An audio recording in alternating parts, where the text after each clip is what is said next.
Адасқан махаббат қойылымы. Софос Матаев.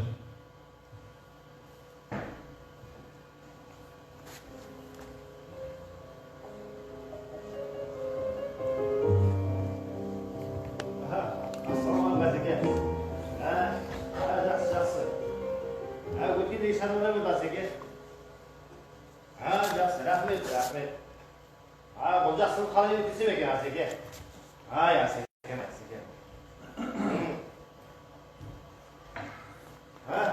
Естерген?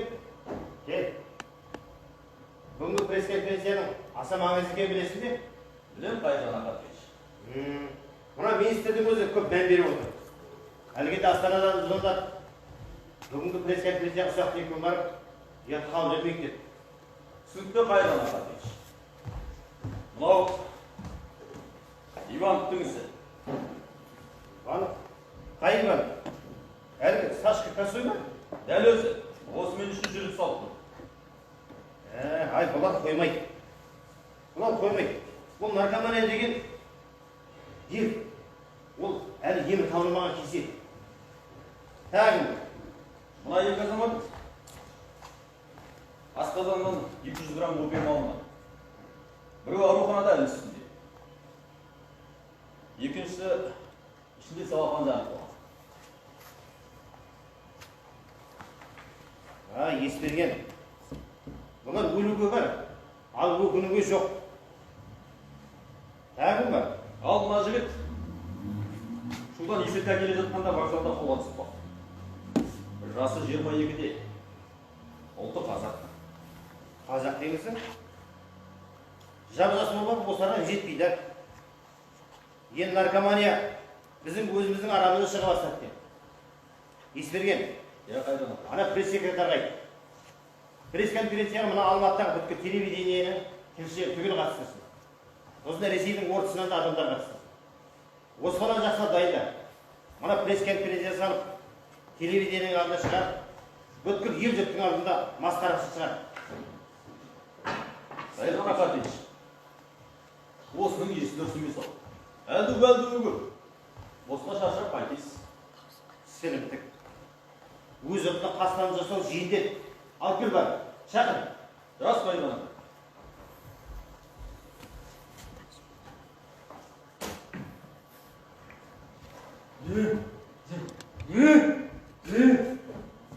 Алдық Қайран Ахатович. Сен бара бер. Кетіп қалма. Жас Қайран. Жақында бер. Атың кім? Атым Костя. Костя? Онда сен Константин болдың ғой. Константиннің дәл өзімін. Константин. Костя, жасың нешеде? Жасым білім, 2-3. Отқандағы көп. Асым орып тұр, аға. Жарайды. Костя, сен мектепке бардың ба? Мектепке ба? Мектепке бардым. Мұғалім ағай нақыр істеп, басымнан нұқы ұра бергенсін кетіп қалды. Аға, нақыр істегенде мұғалім ағай жаман. Константин. Мен Константин емессің.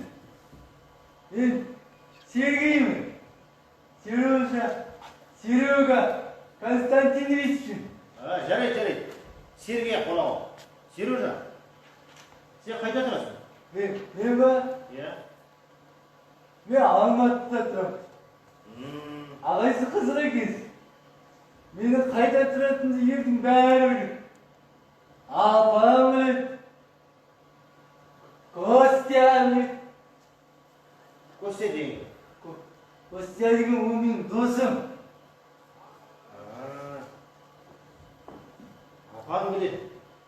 Костя біледі. Ал сен шуға неге бардың?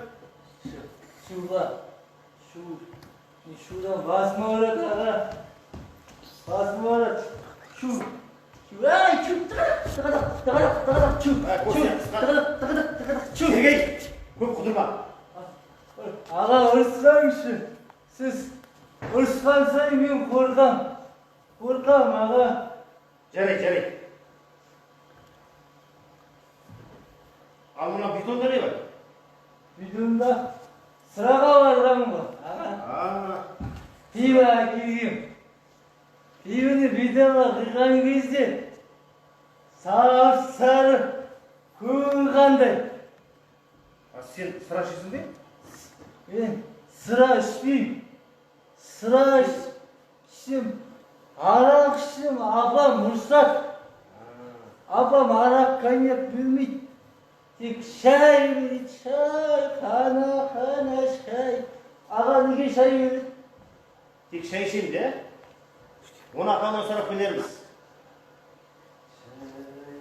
Қана шай. Серега, сен өлең айтасың ба? Айтам. Басында қама жайды бір басым қойып кетті аға. Басқа өлең айтыңызшы. Ал айтып Кетем дегеннен кете алмайсың сен неге? Кетем дегеннен кете алмайсың сен неге? Аға, беріңіз. Жас кезіңізде көп берген шығарсыз. Кетем дегеннен.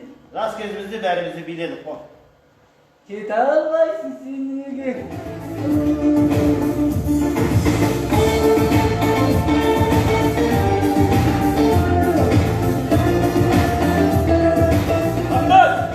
Siz sonunda жақсы билейді екенсіз. Қандай жақсы билеу, кавалернаға байланысты емес пе? Кавалер? Кавалер дегеніңіз құлаққа жағымды естіледі екен. Кавалер бар жерде далада болу керек. Ал мен Ал сіз нағыз уылжыған королева қалайсыз, қарындас? королеваға. Айтпақшы, есіміңізді білсем бола ма? Неге болмасын? Есімім Мариям. Мариям Жаговна? Жоқ, я Святая Мария. О, очень приятно, Святая Мария. А я просто Кайжан Ахатович. Қайыржан қуаныштымын. Мен де қуаныштымын. Есік алдына шықсақ қайтеді. Қарындас, менде бір жарты бөтелке шарап бар еді. Жатақханаға барайық. Жоқ, рахмет. Иә. Рұқсат етсең, қарындас, сізді шығарып салайын. Мына жерде аяқ астынан жаңбыр дүние болсын. Жаңбыр, келіңдер. Жылы жаңбыр ғой. Ол қайтесің? Қарындас, істеміз болады ғой, қарындас. Қарындас, кешіріңіз. Мен сізді жеңілтектеу қыз екен деп ойлап қалдым. Кешіріңіз, қарындас. Оқасы жоқ. Теңізді бүкпеңіз. Сіз ер азамат емессіз бе? Мәриям, шынымен де артық ойым болған жоқ. Артық етсем кешірерсің. Рұқсат етсең мен сені таксиге салып жіберейін. Қарындас, айтпақшы сізбен ой бөліссем деп едім. Менде осы күнде жұмбақтау түсініксіз жағдай болды. Жұмбақтау дегенде енді жүрегім әлденеге елегізіп тілімен ұйықтай алмай шықтым. Мен де түнімен көз ілмедім. Жұлдыздарға қарап, өз жұлдызымды іздедім. Жұлдызыңыз таптыңыз ба? Нені? Жұлдызыңызды? Ал сіз менің жұлдызым болғыңыз келеді ме? Әрине болғым келеді, қарындас. Ендеше ана жаққа қараймыз. Қарай беріңіз, артыңызға қарамаңыз. Жарайды, қарындас. Қарындас! Қарындас, тоқтаңыз! Аға беріңіз. Кетем дегенмен кете алмайсың сен неге? Тоқтан. Актерсың ма? Сен дейін талайын көргенмін мен. Байқаңыз, полковник. Сіз маған қол көтергеніңіз үшін қылмыстық кодекстің 105-ші бабына сәйкес жазаланасыз. Тоқтат. Қылмыстық кодекс менің қолымда. Мына сен сияқты алаяқтарды талайын көргенмін. Сен сияқты жауыздарды, сен сияқты қампезерді жазалау менің қолымда, менің. Қателесесіз, полковник. Маған қол көтеруге қандай хақыңыз бар?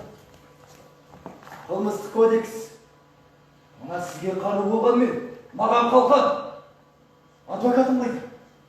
Адвокатым келмейінше, сіздің менен жауап алуға қақыңыз да, құқыңыз да жоқ. Тоқтат бұлшырды. Тағы да қателестіңіз, полковник.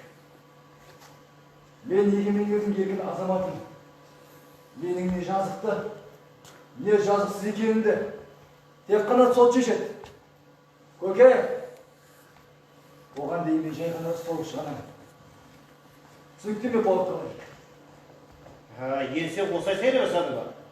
Иә, мен осылай сайраймын. Енді мен тыңдаңыз, полковник. Біріншіден сіз маған қол көтердіңіз. Бұл дегеніңіз денеге әдейі қасақана жеңіл зардап келтіруге жатыр. Қазақстан Республикасының қылмыстық кодексінің 114-ші бабына сәйкес жазаланасыз. Статьяңызда тас оламын деп. Иә, әрі қарай тыңдаңыз, полковник. Менің атым Нұрбақыт. Нұрбақыт Оралович. А фамилиям Бапин. Бапин сізге таныс емес пе? Қандай өкінішті. Яғни мен екінші Бапин, Ақжол Бапин, Ораловичтің ұлы болам. Ұлттық қауіпсіздік комитетінің төрағасының ұлымын. Сенбесеңіз әкемнің қызметтік орнына телефон соғыңыз. Неге бүгініз? Әлде мен өзім телефон соғайын ба? Айқайлама сен. Сіз кімнің баласы болсаңыз, оның баласы болыңыз. Сен өзің айтқан қазір задержанный, яғни ұсталған адамсыз. Ал мынау пока менің кабинетім. Дұрыс айтасыз, полковник. Мен қылмыскер емеспін. Өзіңіз айтқандай, жай ғана ұсталушы ғана. Аяйын сізді, полковник, аяй. Ал мен ешкімді аямайды. Кеше сені вагонда капитан Денисов ұстаған. Міне, мынау соның хаттамасы. Міне, ал мынау сенің баптиған қолың. Ал мынау сенің суретің. Мынау сенің саусақтың іздері. Дұрыс айтасыз. Сен кеше мас болмағансың. Сау болмасың. Ана бетондағы сүттен есірткі алған. Анаша. Дұрыс айтасыз, полковник. Қолтаңбада суретте менікі. Бірақ сіз тағы қателестіңіз, полковник. Мына бетонда сүт емес. Қымыз болатын, қымыз. Доғар бұлшырда. Есірткіні қайда барма қолында. Кімден алдың? Айт. Бесполезный, полковник. Мына сіз еш уақытта генерал бола алмайсыз, полковник. Есіңізде болсын, тергеушінің айыпталушыдан басқа күштеп айтқызуы айыпталушыға. Қазақстан Республикасының қылмыстық кодексінің 347 бабының 2-ші тармағына сәйкес бас бостандығынан айырасыз. Ана темір тордың ар жағынан өзіңіз сылап қалып жүрмеңіз, полковник. Сен мына сүтке есірткі салған сіз. Сіз салған. Қымыз деңіз, полковник, қымыз! Мен қымызды сонда ұрдым. Оны қандықтан оны шу бақсаны дауғара кеңшіктен бетонмен қоса сатып алған, полковник. Ал оған есірткіні кімнің салғанын мен қайдам деймін? Мен көріпкен, я экстрасеянс Ванга емес бұл. Жоқ. Имені сен салған. Есірткіні сүтке салған сіз. Бапин Нұрбақыт Оралович. Сіз салған сүтке. О, міне гәп қайда. Мен емес, мына есірткіні сіздер бетонға өздеріңіз салып, мына мен емес, менің әкемді подставить етпейсіздер ға. Ал мен қорықпаймын. Мен неге қорқам? Мен егемен елдің еркін азаматымын. Енсе осылай сөйлеп, сес көрсете бастадым. Сонда әкесі министр болса, баласы емін-еркін қылмыс жасап жүру керек пе? Стоп, полковник! Әкемнің болған ешқандай қатысы жоқ. Әкеме тіл тигізбеңіз, полковник. Мына мен кешіргенмен, әкем кешірмейді.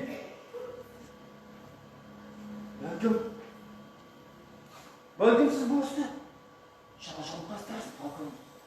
Өзіңізге өзіңіз пәле тілеп қайтесіз. Жоқ. Қандай пәле болса да төзді. Алло. Алло. Әкеңнің мобильный істемейді.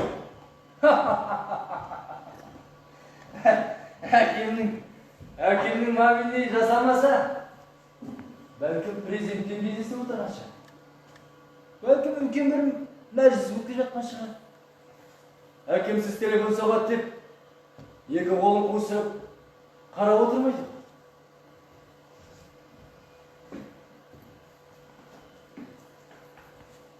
Сәуле, мені ұлттық қауіпсіздік комитетінің басшысымен қосшы.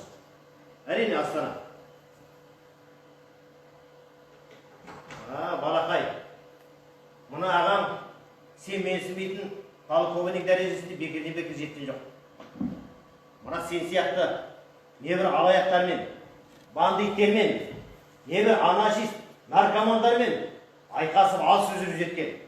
Мен бұдан бұлай ешкімнен де, ештеңеден де тайсалмаймын. Өзіңіз отырған ағаштың бұтағын өзіңіз кесіп, мұрттай шотыңызды мұттыңыз шамасы. Егер сол ағаш, мұна сенің әкең отырған ағаш болса, онда бұтағын кестім аямай. Айтқан е, айт күшік, атың кім? Әкең аты кім? Айт! Атым Нұрбақыт Ағарасыйды. Әминам Осман. Әкең аты кім? Отчествоң қалай? Мәриямович. Сен не тартып тұрсың, а? Әкең жоқ па не? Мұна елдің аты қалай өлірсің? Үндемейсің, а? Ал қайда оқисың? Заң академиясында. Заң академиясында. Адамдық, жауыздық, қылмыс әлемімен күресетін болашақ заңгермін де. Сенің мұна сөзің мен ісің екі түрлі. Ісің мынау, оқуың мынау. Ал есірткен қайда бармақ болдың? Кімнен алдың? Білмеймін. Шын сөзім аға, білмеймін. Атын айт. Фамилиясы кім? Атында фамилиясы да білмеймін. Екінші жайын айт. Білмеймін аға, шын сөзім. Ал шуға неге бардың? Шуға барайын деп барды дейсіз бе? Ақша сонда қажет болып. Ақша кімге болса да керек. Бірақ осы ақшыл қылмысқа бару, ол тек қана жыртқыштық. Жыртқыштық, білесің бе? Аға, сізді қалай сендірсем екен? Қалай сендірсем екен, аға? Ақша сонда қажет болып, амалсыздан ұрдып қалдым, аға. Қане білемді көрсет. Мінеке, қараңыз. Міне. Жоқ, тап-таза. Ал есірткені кімге бармақ болдың? Қаншаға келсін деп? $3,000. Шешем ауру. Аққан рагы.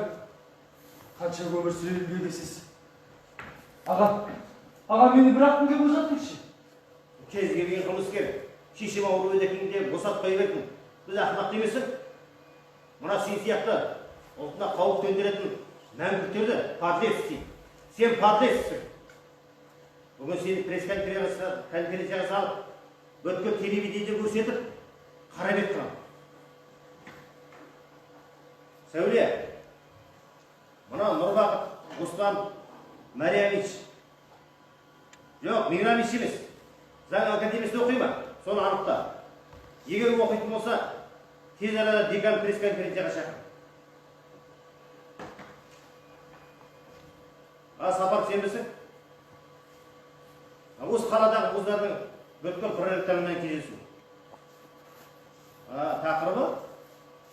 Тақырыбы есірткі және студент жастар. Шешесін шақырттыңдар ма? Алдырыңдар. Өз қазағына қайырға светр ұлын егіп, ажал себеп, сендей азғындарды бүткіл ел жұрттың артында бет аузын айғыздай қалады. Аға, жалғыз өтінішім. Телевизорды көрсетпей қойыңызшы, аға. Көрсеткенде қандай? Еще шешеңмен келгенді қосақтатып көрсетсең. Аға, егер көрсететін болсаңыз, қазір көрсететін болсаңыз, аға, мен төртінші қабаттан секіріп өлем. Білмейсің. Сендей сілтіктер ешқашан өлмейді. Өздігінен өлмейді. Егер өлетін болсаңдар, мына жер бетінде жылақ орнап, қой үстінде бозторғай жұмын тала береді ғой. Ал енді сен сияқты сұмырайлар ешқашан өлмейді. Ағатай, полковник мырза, сізді құттықтаймын. Едіңіз естеп, дәрежеңіз тағы өсендеп тұрау шамасы. Мына менің тағдырым.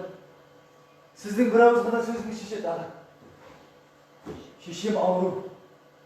Еміне $300 керек болған соң, амалсыздан барып едім. 22 келгенше, аға, ешкімнің алдында тізе бүгіп, қан су ішпеп едім. Сеніңізші, ағатай, иланыңызшы бұл сөзіме. Тұр орнынан. Сізді қалай сөйлесім екен, ағатай. Аға, шешем аққан рәгі, Белокруг, бір ғана дәрі, Германиядан жасалатын жалғыз препарат керек оған. Оның көзі $300 тұрады, жантағайға жетеді. Ақша табу үшін жүкте өсірдім. Балам ақшада күзетшіде болдым. Еденде жудым. Тапқан таянған дәрі-дәрмекке жетпеді. Содан бір күзетші, ақша тапқың келе ме? Ақша тапқың келсе, наркокурьер бол деген соң, амалсыздан. Балақай, сен оны Индияның үйнасындағы көзіне жас кетпейтін актерлерден алмайсың екен. Сенің шешең ауру ма, сау ма? Оған заңның ешқандай қатысы жоқ, қарағым. Сенің өзін түрмеге итермелеп болсын. Бұған, мына сенің шешең кінәлі. Шешеңнің тәрбиесі кінәлі. Телевизордың анама полковник. Мені кабинетте отыр, менің ұсталдырасың, а? Көрсетем мен саған күшік.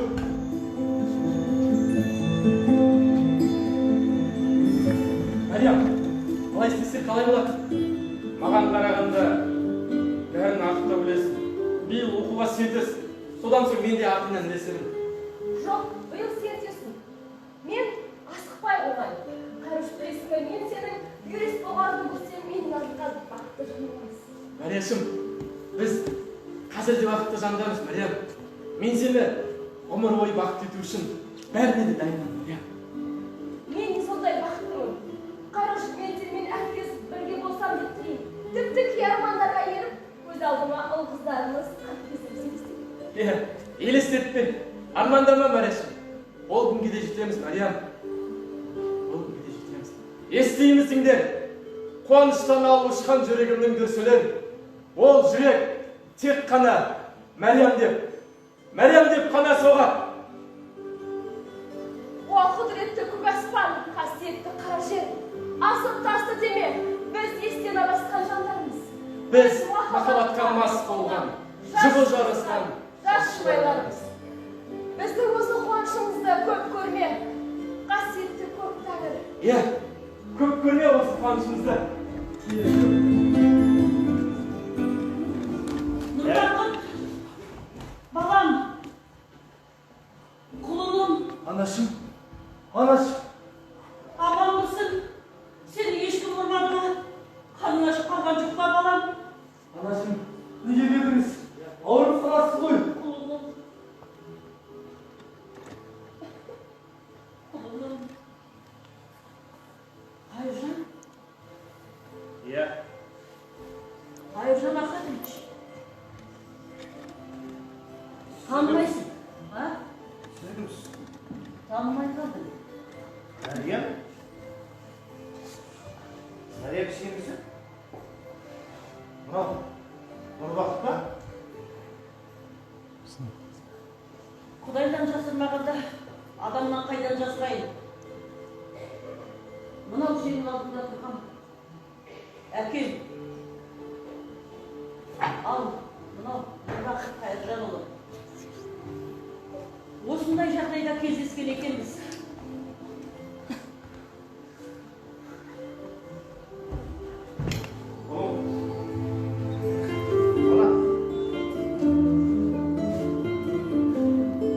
Біз бір-бірімізсіз өмір сүре алмаспыз деуші едік. Қайырыш,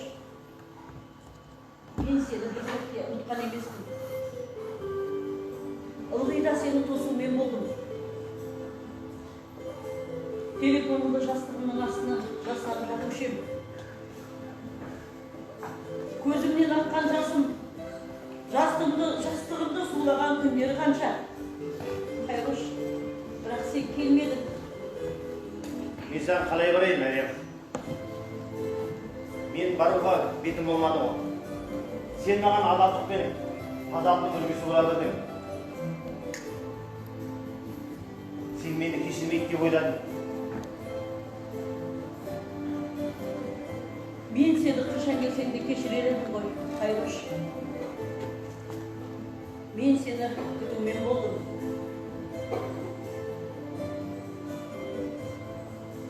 Сол күнге жауған аппақ қардай махаббатым саған деген шексіз еді.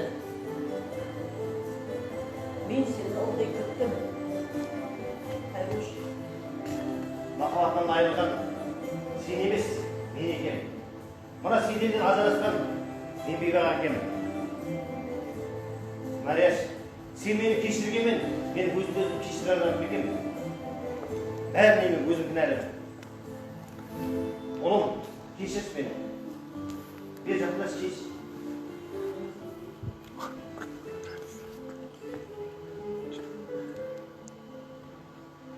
Мен енді бақыттымын. Нұр бақытымды өзіме тапсырдым. Мен айықпас аурумын. Енді балам өзіңе аманат. Жоқ, анашым. Анашым олай демейінші. Еліміздің еркін азаматы Нұрбақыт Мариямиш. Мына сендей азажанға кінәда қол көтерген үшін кешіріп тұрайын. Мына ел жұрттың алдында сіздерді аш қалдырып, тәрбие бере алмаған үшін, мейірім төгілмаған үшін кешіріп тұрайын. Кешір. Бәрі үшін кешір. Өтінемін, кешір.